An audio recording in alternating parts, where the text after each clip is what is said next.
Lądowanie.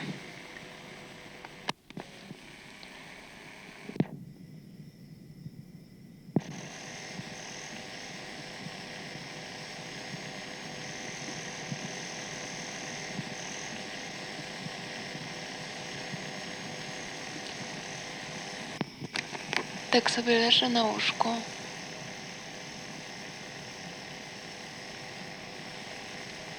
Wyciągam rękę do góry i śledzę po suficie te wszystkie kropki. I tak sobie wyobrażam, że je dotykam.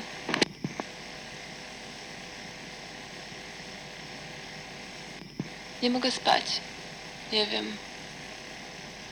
Możliwe, że je spełnia.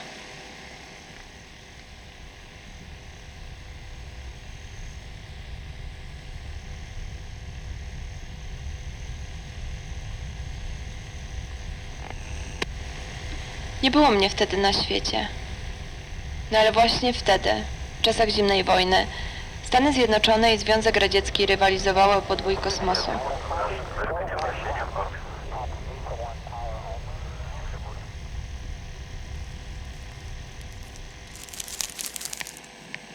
Potęga obu rywali podzieliła świat na dwie części.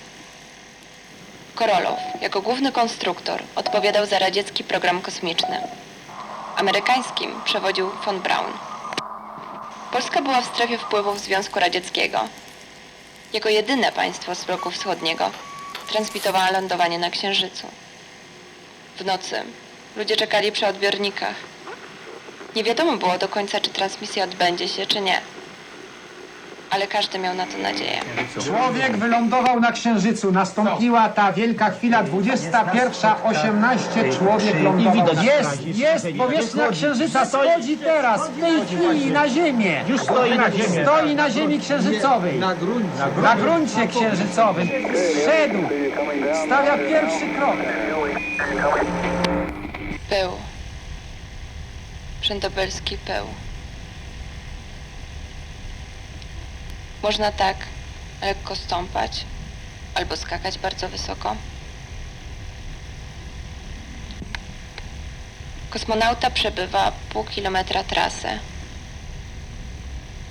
Pył spokojnie opada na powierzchnię i tworzy kolejną warstwę.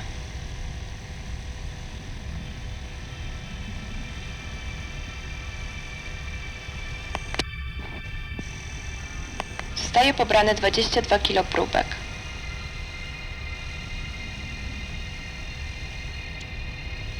Próbek gruntu, kamieni i pyłu. To mały krok dla człowieka, ale wielki skok dla ludzkości.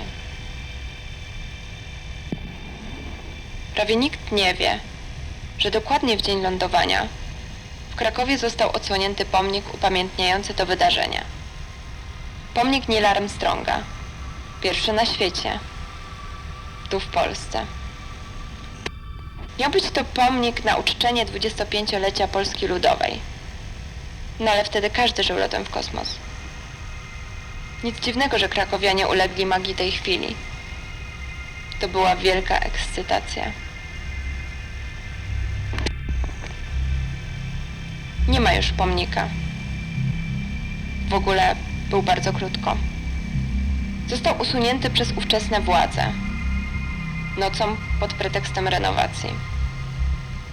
Jeden z robotników, który był przy rozbiórce, twierdzi, że został on wrzucony do dołu wbudowanego wtedy osiedla Tysiąclecia. Jego szczątki zmieszane są z tym gruntem. Mieszkańcy osiedla nie zdają sobie sprawy, gdzie wylądował pomnik.